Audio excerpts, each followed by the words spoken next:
In this video, we're going to learn all about the delay effect in the Headrush Pedalboard.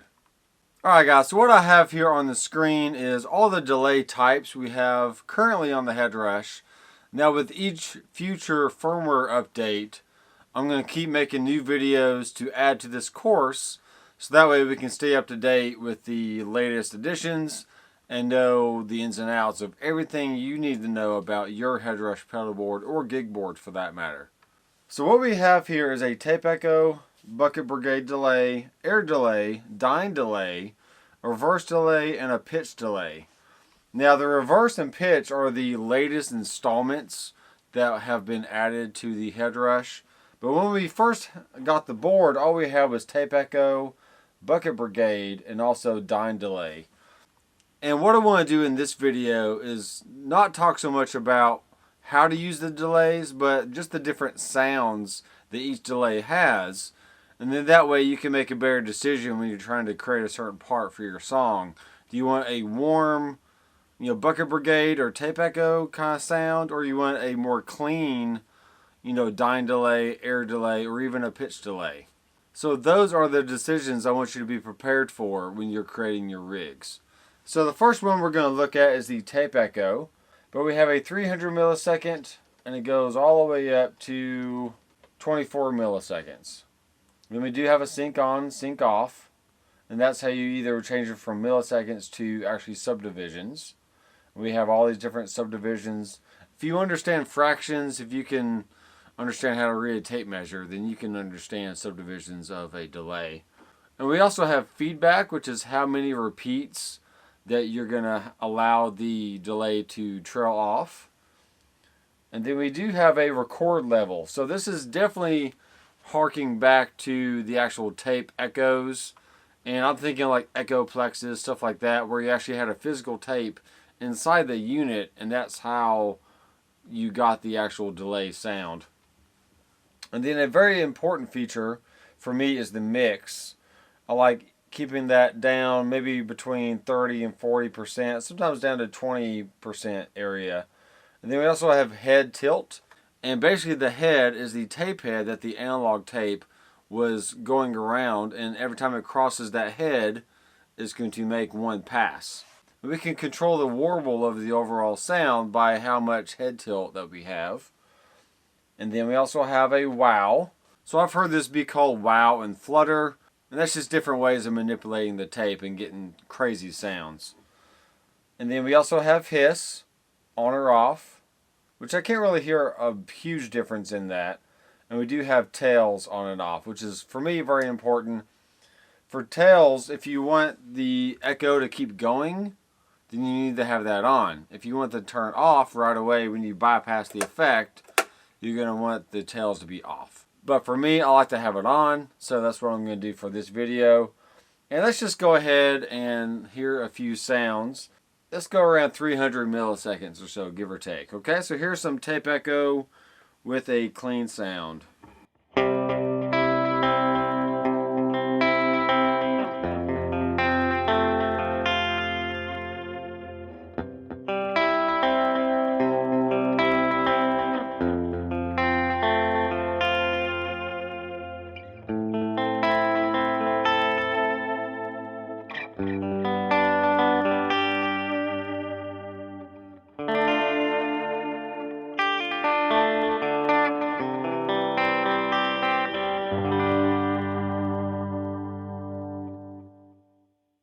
So what you should be hearing is a nice warm tonality to the overall sound.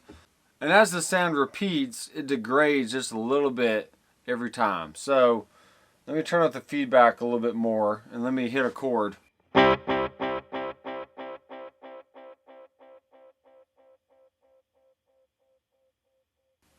Alright, so the sound stays pretty dark throughout that whole repeat process there. Let's turn the delay to 400 milliseconds.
Alright, so that's the extremes of what the tape echo can do. Let's go ahead and turn that one off, and let's go to a bucket brigade. Now, BBD or bucket brigade is basically the name of a small chip that was used in the analog style pedals in the 70s and 80s. Once again, this has a very warm sound to it, and I'm going to double tap on this, and let's keep it around the same delay. We'll turn the feedback up so you can hear what that sounds like, and keep the mix around 50% as well. Now, this does have a input gain, which is cool. We can kind of drive it a little bit if we need to. And we also have a speed control with a hiss on off and sync on off, and then tails. I'm going to keep the tails on. And you can kind of think of this as your memory man kind of sound, especially with the modulation section right here. We can really add some cool effect to that.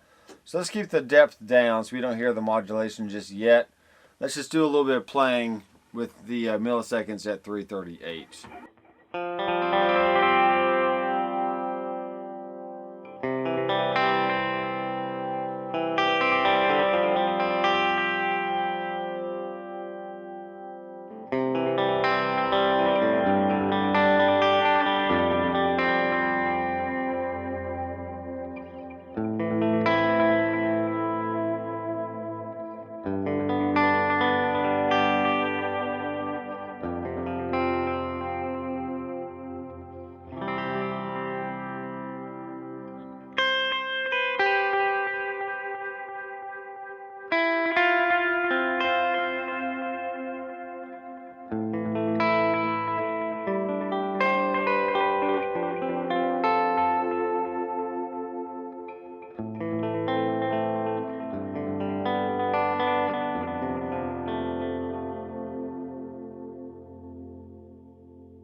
Alright, so that's a really fun sound.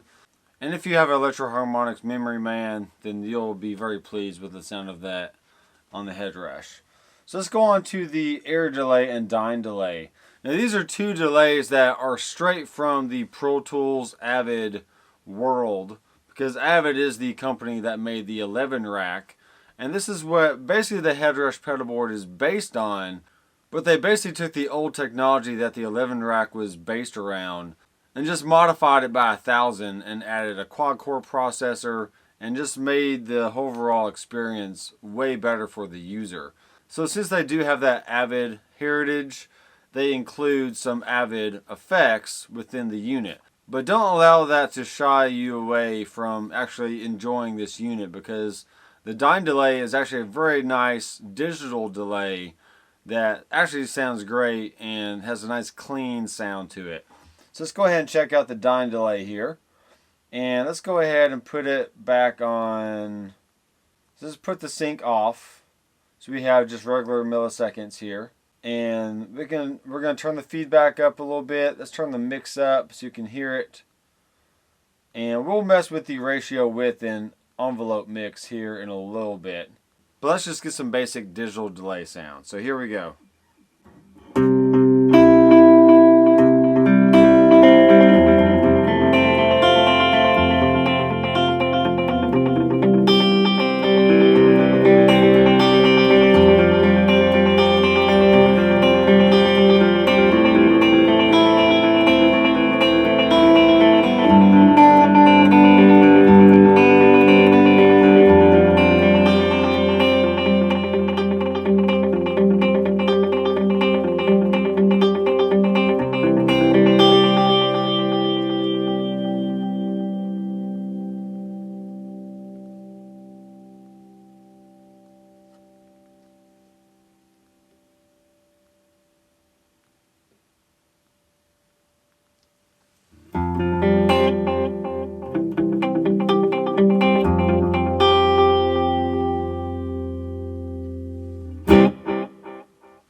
So I'm going to address the ratio width and envelope mix in another video.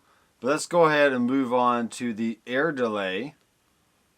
And this has very similar qualities to the dyne delay. It kind of has a nice clean sound to it. So this has a low pass filter and a feedback resonance frequency. We also have a high pass frequency. So we got high pass filter, low pass filter. Let's not mess with the ratio right now. And let's just play a little bit, see what we got.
Alright, that does sound really cool. And even though it's a digital delay, but you can darken up the repeats a little bit by using the low pass filter and all those parameters there. So let's move on to the pitch delay. And this one is a interesting little cat. So we do have our subdivision, our mix, our feedback. We have a level, and we have a detune, which is very interesting. We can go either up or down with that. And we have a low cut, high cut, which is just filtering the sound of the overall delay. And we do have a width as well, and then sync on and tails on. So I'm going to turn the sync off. Let's just keep it around our 300 or so milliseconds. Alright, let's turn the feedback up.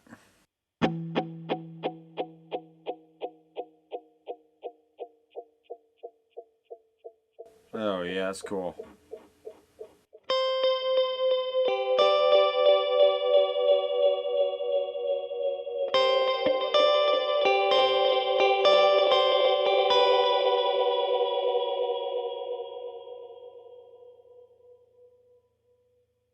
Alright, so you can hear with the detune that as the signal repeats, is going to actually detune and pitch each time. So you can make it really dissonant sounding if that's what you want, but if you want it to be just nice and clean, then definitely keep the detune at 0%. So here's a little bit of playing.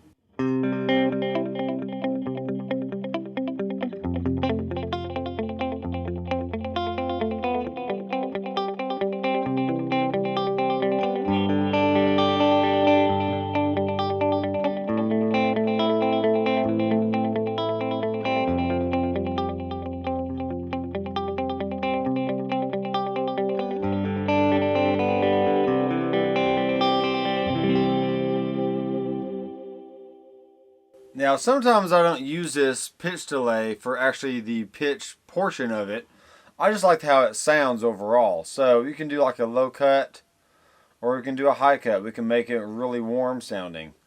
So let's do full lows and then just kind of roll off a little bit of the highs like this. So check this out.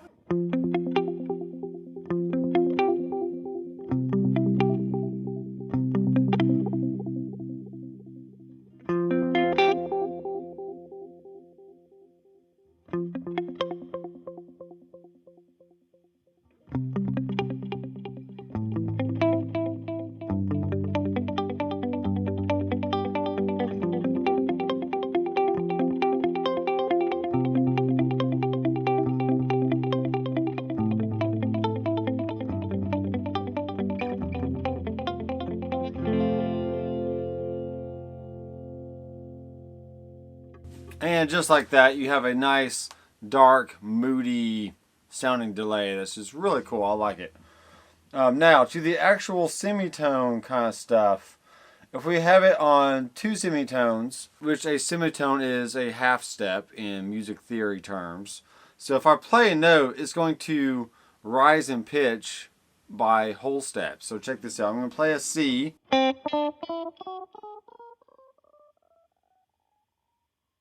Okay, that's very interesting. You may not need to do that in a song, but if you just feel inclined, then go right ahead.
It's just so weird.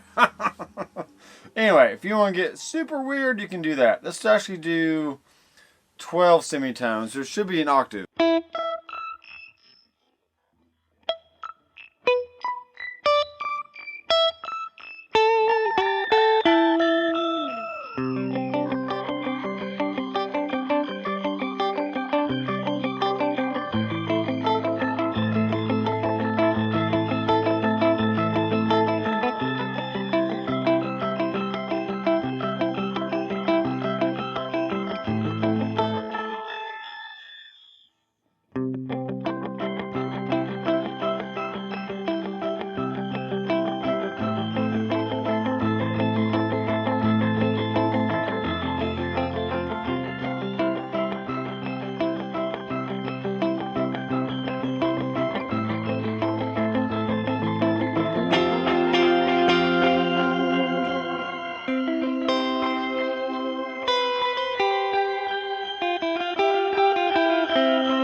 Cool. I kind of like that octave thing going on there.